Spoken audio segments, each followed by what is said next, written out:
With the season just minutes away, excitement abounds here in Crittenden County, where the Rockets will look to improve on last season's 4-7 finish. All right, Coach, yeah, you guys matched up against North Hardin. What do you guys need to do to advance to the regional championship next week? She got to go out and take care of what we can take care of, control what we control. Holding them to just 7 points, what did you like about how the defense played? They're playing hard. They're coming up, filling the holes. For the second consecutive season, the Caldwell County Tigers open the playoffs here at home where they have not lost. And at stake, a spot in the sectionals if they can get past Hart County. Hey everybody, well, it's another wild day in college football with many games going to overtime, and that was the case today for Murray State. To Nashville, the Racers at Tennessee State in one of the best games of the night. The overall series between the two teams is tied at 13 games each. 5 minutes to go in the game, 40-33 Tennessee State. Murray needing a score, the gift to Roman Clay. He fights his way through defenders and goes 20 yards for the score, ties the game at 40. They would go to overtime. After Tennessee State added a field goal on their possession, Racers with the ball inside the 5 give to Clay, and he dives in for the score. 115 yards, 2 scores from Roman Clay as Murray State wins it 46-43 in overtime. And here's a look at the current standings in the Ohio Valley Conference after tonight's games. UT Martin trails Jacksonville State by just 1 game at 5-1. Southeast Missouri with their win tonight moves to 3-2 in the OVC play, and Murray State is 6th at 2-4. Well, to the Missouri Valley, Southern Illinois at South Dakota looking for their first win on the road this season. Head up north to the Dakota Dome, starting the second, 10-7 South Dakota, but SIU driving Mark Ionati. The throw, Israel Lamparikis makes the grab. SIU takes the 14-10 lead. To the third, Salukis now trailing 27-20. Ionati to throw again, this time down the field for Billy Reed, and he is off. 79 yards for the touchdown. SIU takes a 28-27 lead, but in the fourth, 31-27 SIU, one last chance for South Dakota. Ryan Seeger to Aaron Ramsey in the end zone for the score, and South Dakota wins it 34-31. Now to the SEC. Tennessee looking for back-to-back wins after beating Kentucky last weekend. The Vols at 4-4 on the season, hosting South Carolina.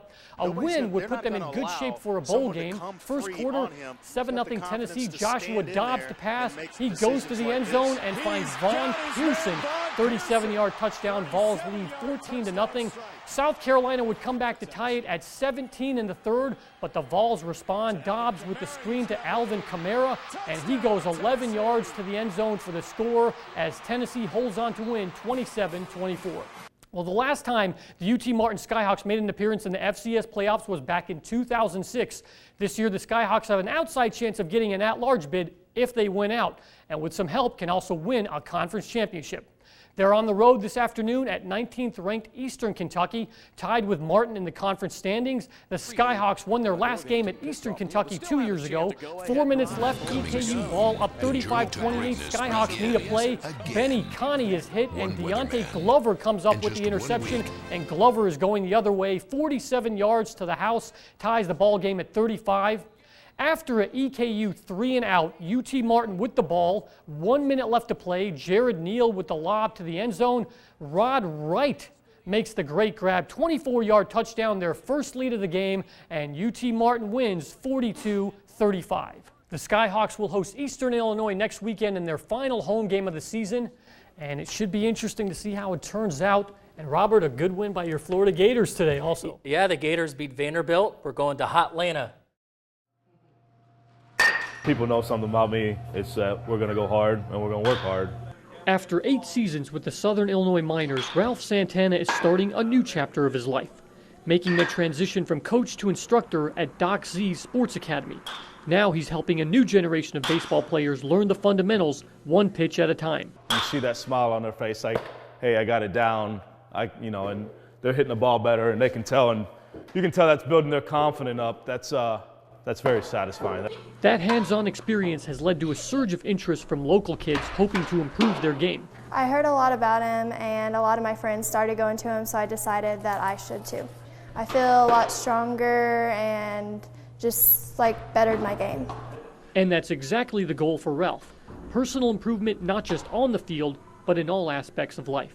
I know everybody dreams about the pro stuff, and And I tell them that's a bonus. But if you get an education and get that paid for and get a scholarship, then we've done our job here. That attitude is what intrigued Richard Zimmerman, or Doc Z as he's known, to hire Santana in the first place. I don't think there's anybody better than Ralph as far as baseball. I know that he's helped my family drastically, and I owe everything that my boys do in baseball to him. High praise for an extremely humble man poised to pass on the secrets of his success. To see them be successful, that's the biggest thing. That's the whole reason I'm really doing this. I mean, it's all about them and making them be the best player they can be.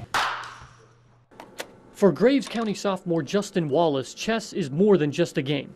The more you play, the more you know, and you get to know your opponent, and you're just going to get to know how they think. And it's that cerebral aspect which first drew him to the game 4 years ago. At its core, chess is played with 64 squares, 16 pieces, but just one objective.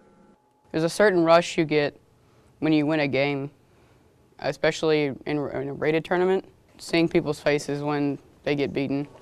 Even though winning can be fun, learning along the way is equally important. Graves County chess coach Thomas Knight says Justin's desire to get better is pretty impressive. Any game that he lost, he tried to figure out what can I do better, and he started recording his games. He played me until he beat me, and now I don't want to play him anymore. And even though the sophomore's rating is close to a 900, pretty good for chess players, he says he plans on going a lot higher than that. I'm actually shooting to hit 1,000 at the moment, but I'm pretty confident eventually I will get to around 2,000 later in my lifetime. Too ambitious? Only time will tell. In the meantime, Coach Knight likes to remind his group about why they play. At the end of the day, it needs to be fun. It needs to be something that people can enjoy and something they can learn from. And that's a big thing, is to learn from it. In Mayfield, Omar Tellow, WPSD Local 6 Sports.